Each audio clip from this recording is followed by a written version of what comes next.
What's up, guys? This is Chris from DraftDashboard.com. Here are my DFS picks for NFL Week 10. Sleepers and studs. These picks apply for DraftKings and FanDuel. Before I get started, please drop a like on this video and hit that red subscribe button And hit that bell icon so you don't miss our new videos. In this video, I'm going to give you a sleeper pick and my favorite stud at each position. And if you stick around to the very end of this video, we'll use the Draft Dashboard tools to make a DFS lineup using the picks we just made. Okay guys, NFL Week 10. Let's take a look at the quarterback position. So my stud pick at the quarterback position is Patrick Mahomes from the Kansas City Chiefs, playing the Jacksonville Jaguars, who have a middle-of-the-pack defense overall. They're middle-of-the-pack defending opposing quarterbacks. Patrick Mahomes has averaged 27.7 fantasy points per game on the season, getting an average of 3.4 rush attempts per game. He's going to be about 17% owned, projected at 27.7 fantasy points, 27.4 fantasy points here in Week 10. He is $7,900 DraftKings salary, $600 more on FanDuel. Vegas thinks there's going to be 50.5 points scored in this game, with the Kansas City Chiefs favored by 9.5. So Patrick Mahomes has scored 36, 31, and 25 fantasy points in the last 3 games. He had 6, 0, and 4 rush attempts in those games. So this is a middle-of-the-pack matchup here, but I like this pick because Vegas thinks it's going to be a high-scoring game.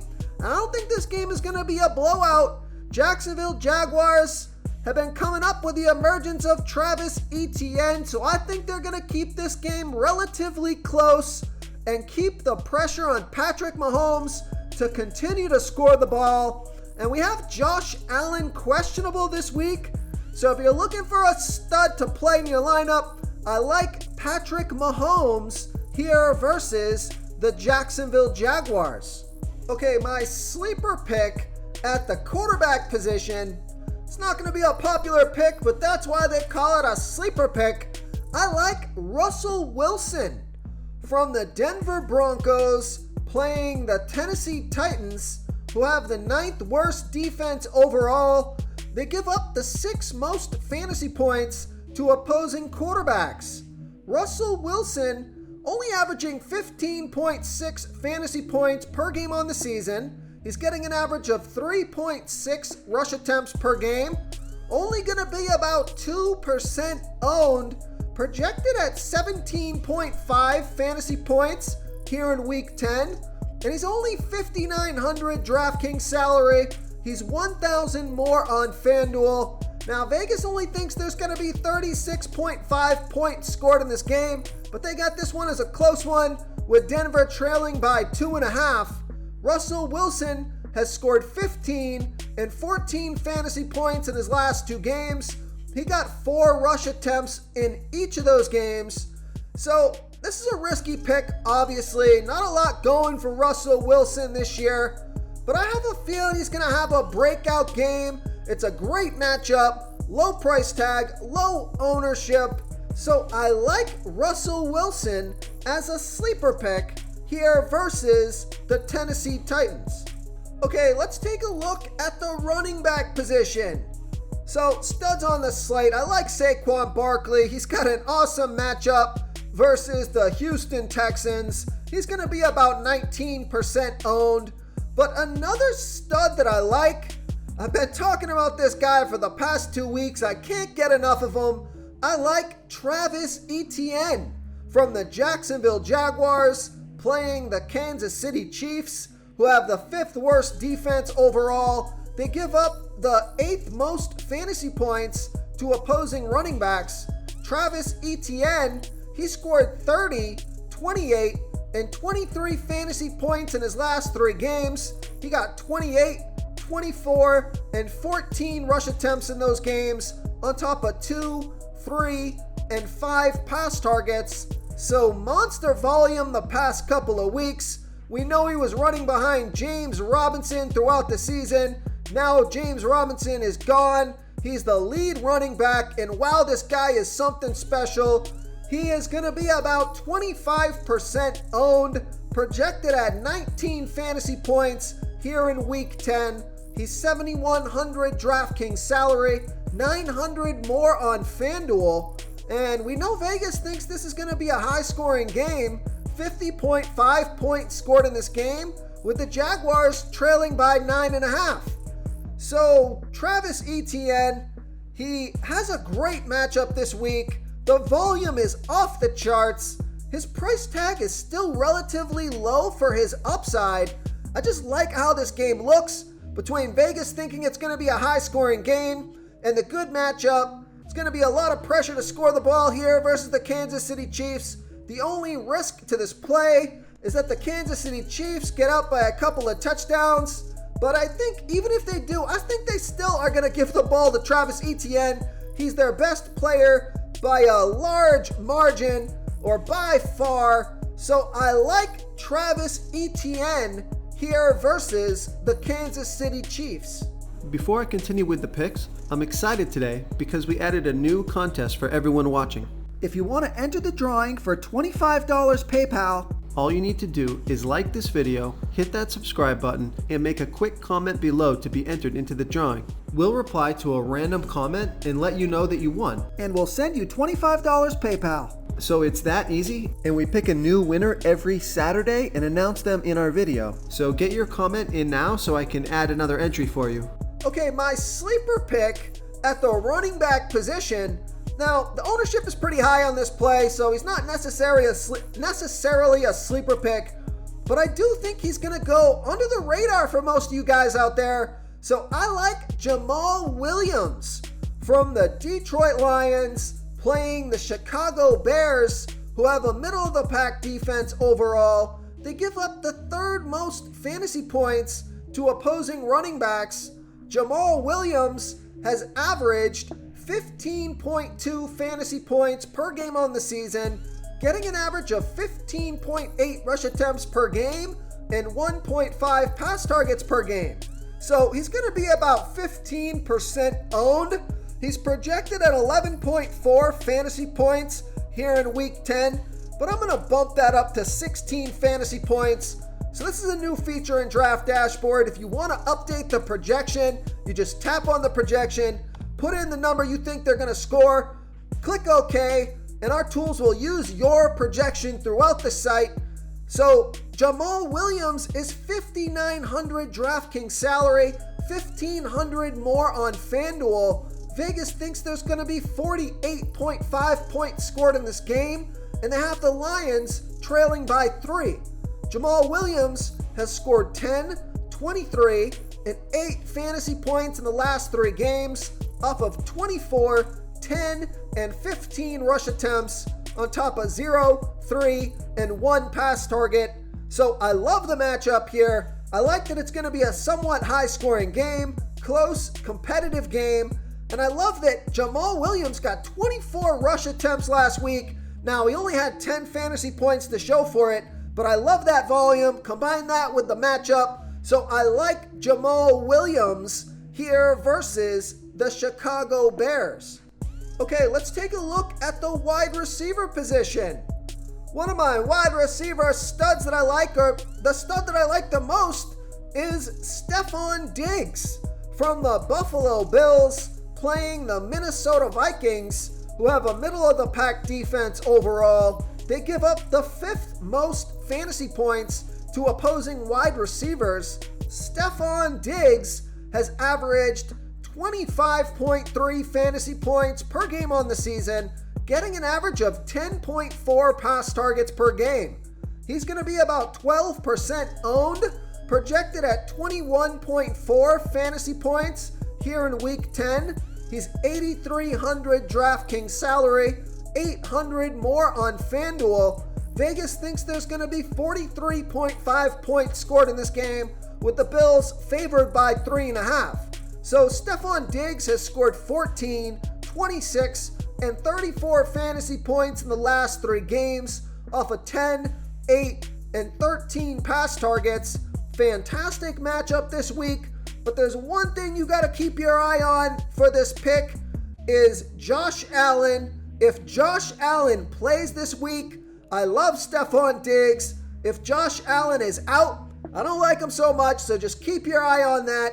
But outside of that, I like Stephon Diggs here versus the Minnesota Vikings.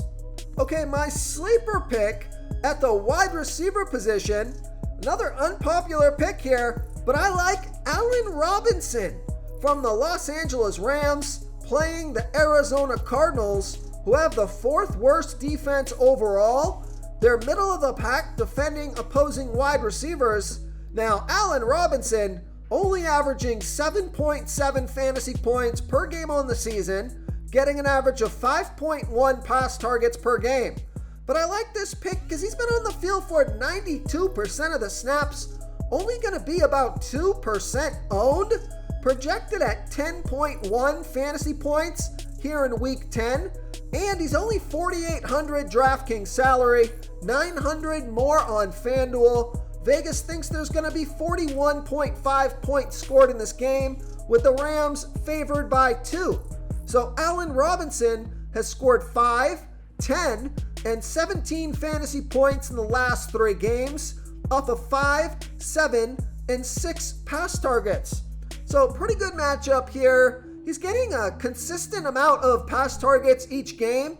Had a bad week last game, only 5 fantasy points, but he scored 10 and 17 the 2 weeks before that. I think his ownership is just way too low. Salary is way down there. So I like Allen Robinson here versus the Arizona Cardinals. Real quick, guys, I got great news. For a limited time, we're offering a full 30-day trial to Draft Dashboard. You can try all the tools for NFL. NBA is right around the corner. This is a great time to get in and try everything for 1 month. The tools are all about saving research time. You can see the last 3 games, the fantasy points per game, the targets they got per game, so you can see how involved they are in the offense, the rushes they got per game. Seeing all this stuff on one screen helps you save time and make better picks. Oh, and if you're tired of doing research every day, we just added a cheat sheet that shows hand-picked plays for the slate. No confusing stat lines, no headaches, just a simple cheat sheet that shows the absolute best players for your lineups. Okay, moving on to the tight end position. So the stud on the slate is Travis Kelce from the Kansas City Chiefs playing the Jacksonville Jaguars, who have a middle-of-the-pack defense overall. They've been pretty good versus opposing tight ends, but Travis Kelce has averaged 22.1 fantasy points per game on the season, getting an average of 9.6 pass targets per game. He's been on the field for 80% of the snaps, going to be about 11% owned, projected at 18.1 fantasy points here in week 10. He's $7,800 DraftKings salary, $700 more on FanDuel. We know Vegas thinks there's going to be 50.5 points scored in this game, with the Kansas City Chiefs favored by 9.5. Now Travis Kelce has scored 24, 16, and 22 fantasy points in the last 3 games, off of 17, 8, and 10 pass targets. So just monster volume last week. He's by far the best pass catcher, obviously, for Travis Kelce. He is playing phenomenal this season. Now, he's probable to play this game. He was a full participant in practice on Wednesday, so no worry there. So I like Travis Kelce here versus the Jacksonville Jaguars. Okay, now I got a couple sleeper picks for you guys here at the tight end position. Both these guys right around the same price tag, about the same ownership, have about the same matchup. So the first one that I like is TJ Hawkinson from the Minnesota Vikings playing the Buffalo Bills, who've been pretty good on defense and pretty good defending opposing tight ends. But TJ Hawkinson has averaged 13.1 fantasy points per game on the season, getting an average of 6.5 pass targets per game. He's been on the field for 86% of the snaps, only going to be about 4% owned, projected at 11.5 fantasy points here in week 10. He's $5,300 DraftKings salary, $700 more on FanDuel. We know Vegas thinks there's going to be 43.5 points scored in this game, with the Vikings trailing by 3.5. So TJ Hawkinson was traded to the Vikings, played his first game as a Viking last week. He scored 16 fantasy points off of 9 pass targets. So I like TJ Hawkinson here versus the Buffalo Bills. And the other tight end that I like as a sleeper pick is Zach Ertz. I picked him as a sleeper pick last week as well. On top of, I also had TJ Hawkinson as a sleeper pick, and both of these guys put in good performances. So Zach Ertz from the Arizona Cardinals playing the Los Angeles Rams, who have a good defense overall. They've been pretty good versus opposing tight ends. Zach Ertz has averaged 12.6 fantasy points per game on the season, getting an average of 7.6 pass targets per game. And just like TJ Hawkinson, he's been on the field for 86% of the snaps, only going to be about 3% owned, projected at 10.4 fantasy points here in week 10. Only $5,200 DraftKings salary, $1,100 more on FanDuel. Zach Ertz has scored 15, 13, and 6 fantasy points in the last 3 games off of 8, 5, and 4 pass targets. So I like that he got 8 pass targets last week, and Vegas thinks there's going to be 41.5 points scored in this game, with the Cardinals trailing by 2. So I like Zach Ertz here versus the Los Angeles Rams. If you want to try all these daily fantasy tools for yourself, click the link in the description below this video, or just go to draftdashboard.com. You can use our DFS lineup optimizer to build quality lineups using our picks and your own custom player pool. Click the link in the description below this video and try all these daily fantasy tools right now. Thanks so much for watching. Oh, and don't forget to subscribe to this channel and hit that bell icon so you can get instant updates whenever we post a new video. Thank you so much for watching, everyone. If you enjoyed this video, please smickety smash that like button and subscribe to the channel if you haven't already. Oh, and please comment below with your favorite player for this NFL slate. I love to hear what you guys have to think. Thanks again, and good luck.